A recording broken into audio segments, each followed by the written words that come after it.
What a day for celebration. As I look around this sanctuary, I see a lot of gray hair. I can't see mine, whatever little there is left of it, but I know it's there. And many of those gray hairs were received because our children and our grandchildren, and I know our children, our grandchildren, our great-grandchildren, they're always the best. But come on, who are we fooling? They're not always little angels or big angels for that matter. And then I look down on beautiful, wee Cassandra, and I think, you too, Mom and Dad, you'll have gray hair one day. It's inevitable. When we age, we become aware of the fragility of life, and we realize that aging is the common destiny of all living creatures. As human beings, we are a part of the eternal world of nature and a part of God's wonderful natural creation. And one thing we can be sure of in this dynamic process of creation, of being born into the Spirit, living with the Spirit, and dying into the Spirit, this whole process characterized by change. Every existing thing is transformed through a process of birth and growth and death. Life and death are different but essential aspects of the same creative process.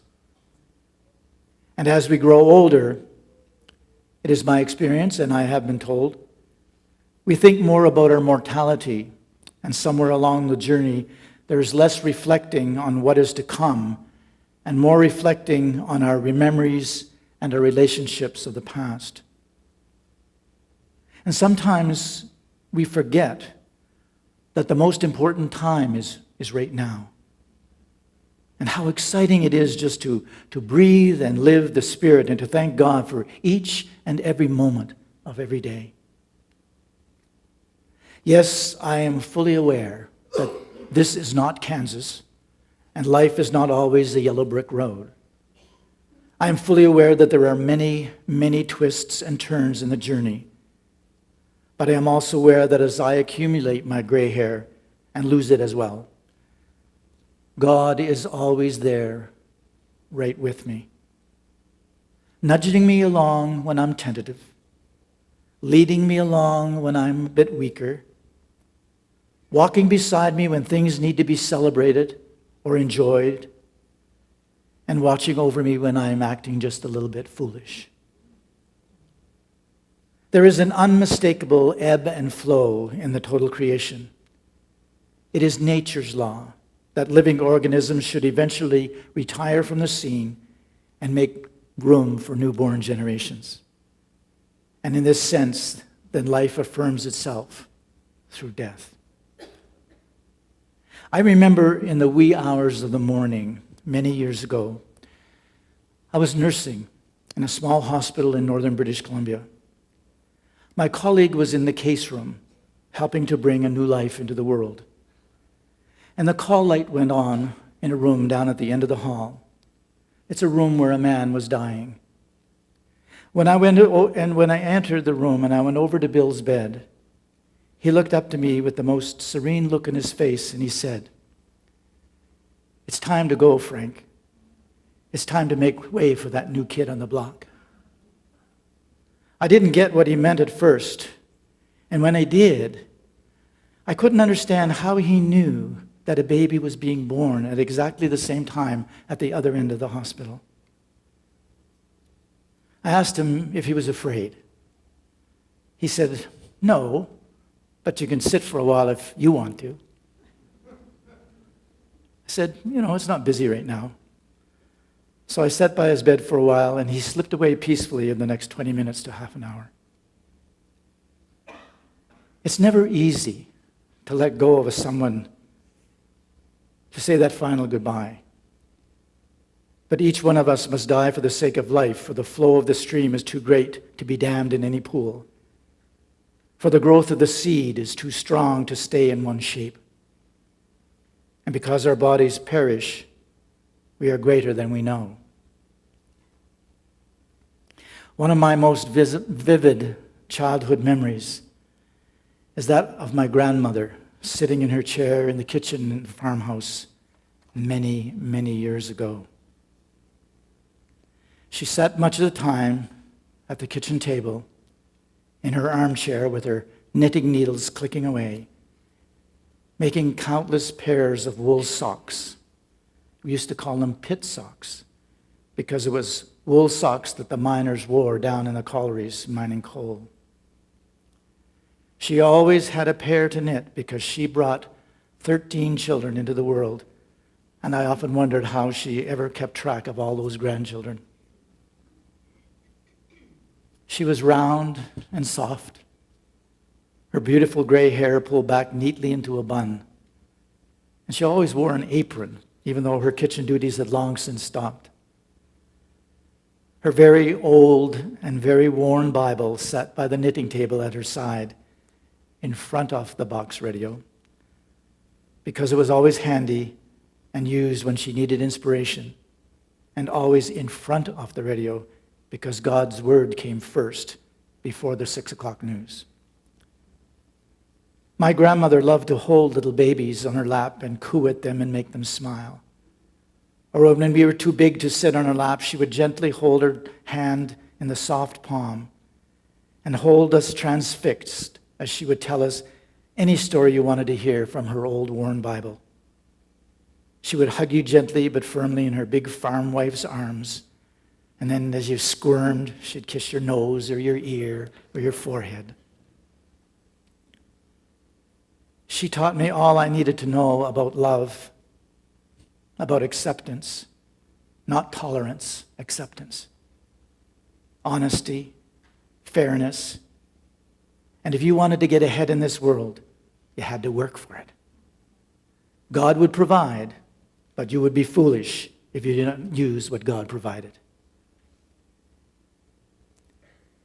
As Johnny Louie would walk up the road swaying to and fro on his way home from too much time in the village pub, she would notice him through the kitchen window, but there was never a mean-spirited comment. It was more like, "Poor Johnny, he's having a tough time living today."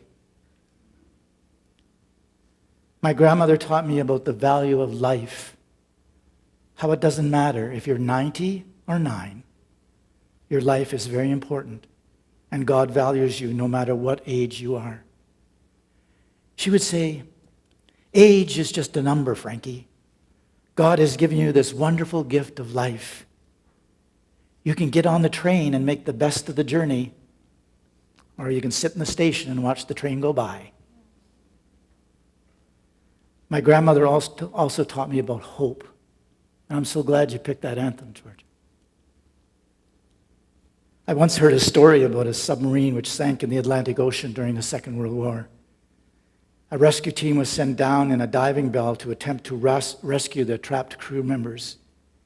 And when the bell settled against the submarine, the crew was able to communicate with the world outside for the first time after they sunk, because tapping Morse code on the side of the connecting steel, the men in the submarine, they said to the folks who came down, "Is there any hope?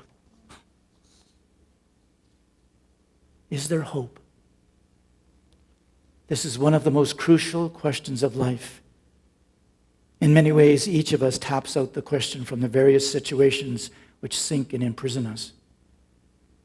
When we sit in the doctor's office and receive the prognosis that is at best very bad, we say to the doctor, "Is there hope?" As twilight falls over our aging years, we ask, "Is there any hope?" As a person struggles against the bonds of social oppression which tie them down because of race or ethnic origin, sex or status, they cry out, "Is there any hope?" It's as old as ancient times, and yet it's as new as each dawning day. And it is my firm belief that Jesus brings hope with a capital H to otherwise hopeless situations of our lives. Hope in Jesus Christ helps us handle adversity and problems that would otherwise overwhelm us. Hope in Jesus Christ helps us transform social situations which otherwise imprison people.